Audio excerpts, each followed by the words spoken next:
Good morning 10th class.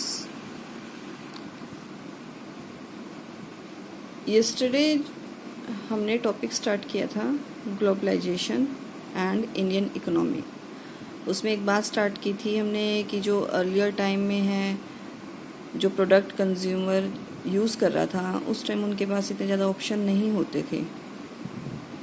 Okay, until the middle of the 20th century production was organized within countries, because उस time तक क्या था कि countries business के purpose से out of their nation नहीं गए थे उस टाइम। फिर धीरे धीरे production and foreign trade start हुआ। फॉरेन ट्रेड हुआ कैसे स्टार्ट? Through multinational corporations. अब मल्टीनेशनल कॉरपोरेशन क्या है? MNCs। Okay, a multinational corporation is a company that owns or control production in more than one nation।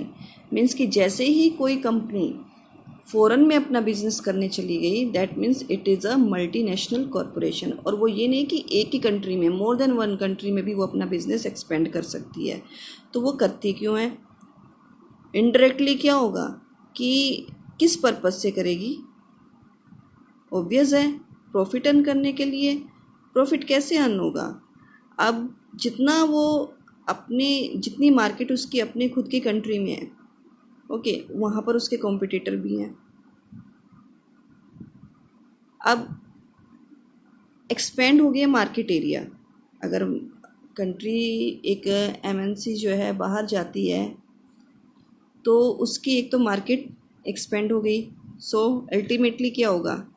It will increase the sale and in the last rise the profit। Expand market, increase sale, rise profit। Profit उनको अब ज़्यादा मिलने लग गया है।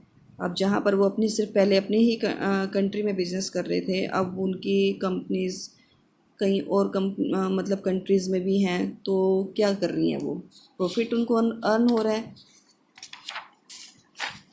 अब जब भी कोई मल्टीनेशनल कॉरपोरेशन जो है, पहली बात तो क्या है? इन्वेस्टमेंट। एक टर्म आती है इन्वेस्टमेंट। जब भी आप अपने बिजनेस को सेटअप करने के लिए कोई भी बिल्डिंग परचेज़ करते हैं, मशीनरी परचेज़ करते हैं, टूल्स परचेज़ करते हैं, फिक्स एसेट जिसको बोलते हैं। फिक्स एसेट मीन्स कि आपने क्या किया कि एक बार उसके ऊपर पैसा लगा दिया, ठीक है, और वो आने वाले टाइम में बार बार उससे क्या देगा? आपको अर्निंग देगा। इट मीन्स आपने क्या कर दिया है कि उस मशीनरी को ख़रीद के आपने क्या कर दिया? उसमें इन्वेस्टमेंट कर दी, ठीक है। जब वही कंपनी किसी फॉरेन कंट्री में जाके अपनी जो है कंपनी सेटअप करती है, तो उस टाइम फिर वो क्या कर रही है? एट दैट टाइम क्या हो रहा है? उस टाइम पे हो रहा है फॉरेन इन्वेस्टमेंट। अगर विद इन ऑन कंट्री हो रहे तो it means it's simple investment. अगर वो MNC जो है बाहर जाके दूसरी कंट्री में जो है इन्वेस्टमेंट कर रही है, तो वो क्या हो रहा है? फॉरेन इन्वेस्टमेंट हो रहा है। तो जिस टाइम फैक्टर्स, जब MNC बाहर जाएगी अपनी बिजनेस यूनिट को सेटअप करेगी, तो कुछ factors influencing the location of production unit. What are the factors? Availability of skilled and unskilled labor at the cheap rate। सबसे बड़ी बात तो क्या? चीप रेट पर उसको क्या मिलनी चाहिए? स्किल्ड और अनस्किल्ड दोनों तरह की लेबर मिलनी चाहिए। डिस्टेंस टू मार्केट क्या होना चाहिए? कम होना चाहिए। Okay, availability of resources like water and electricity at cheap rate. ये कुछ फैक्टर्स हैं जो एक MNC अपनी बिजनेस यूनिट को सेटअप करते हुए देखेगी। ओके, अब production. The money spend on machinery, building and land is called investment. Investment made by MNC is called foreign investment. अब जो MNC जो है फॉरेन कंट्री में गई, क्या सिर्फ एक ही तरह से वो बिजनेस कर सकती है? वो डिफरेंट मेथड से बिजनेस कर सकती है। कैसे कैसे कर सकती है? फर्स्ट तो जैसे at time MNC set up production unit jointly with some local company to decrease the competition। क्या करेगी?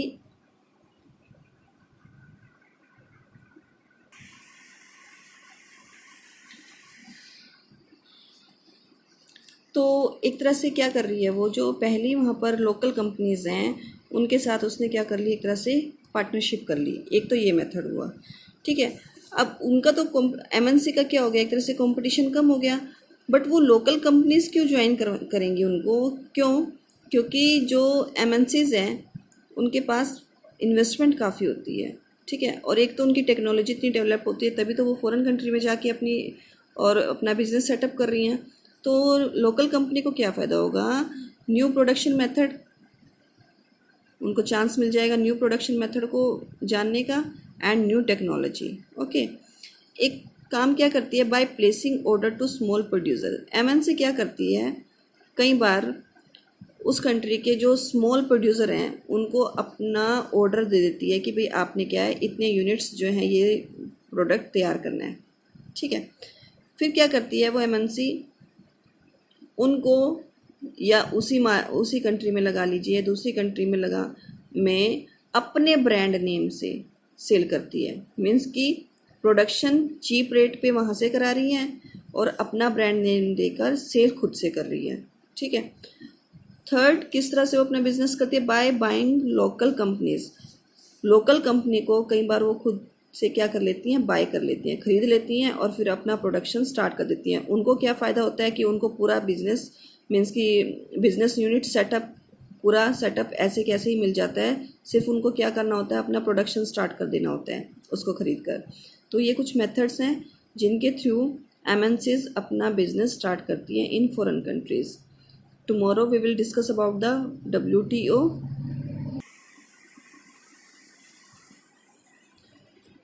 एंड तब तक ये कुछ 10 क्वेश्चंस है, वेरी शॉर्ट, जितना हमारा टॉपिक हो चुका है वहाँ तक। Like mention any 2 features of multinational corporation, state the basic cause which promotes MNC to spread production across the borders, why more and more MNCs are investing in China, why MNC are setting their customer care centers in India, what is investment, what is foreign investment, how is production different in these days as compared to middle of the 20th century. So here are some questions.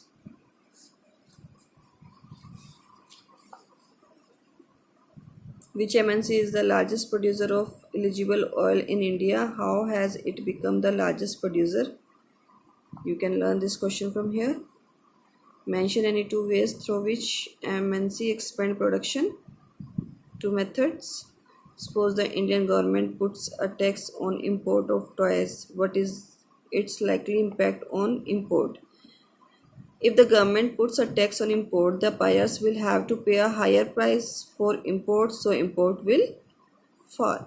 मतलब ये क्या, एक तरह से जो मैं आपके साथ लिबरलाइजेशन की बात कर रही थी ना, कि बैरियर्स कई बार कंट्रीज़ हटा देती हैं, तो एक तरह से ये बैरियर लगाने वाली बात होगी कि अगर import of toys, import duty को क्या कर देती है, बढ़ा देती है, तो क्या होगा, ऑब्वियस है इम्पोर्ट क्या हो जाएंगे, कम हो जाएंगे, ठीक है। ये 10 क्वेश्चन है, मैं इनकी आप लोगों को पिक सेंड कर रही हूँ। Revise this questions and note down the notes of this chapter.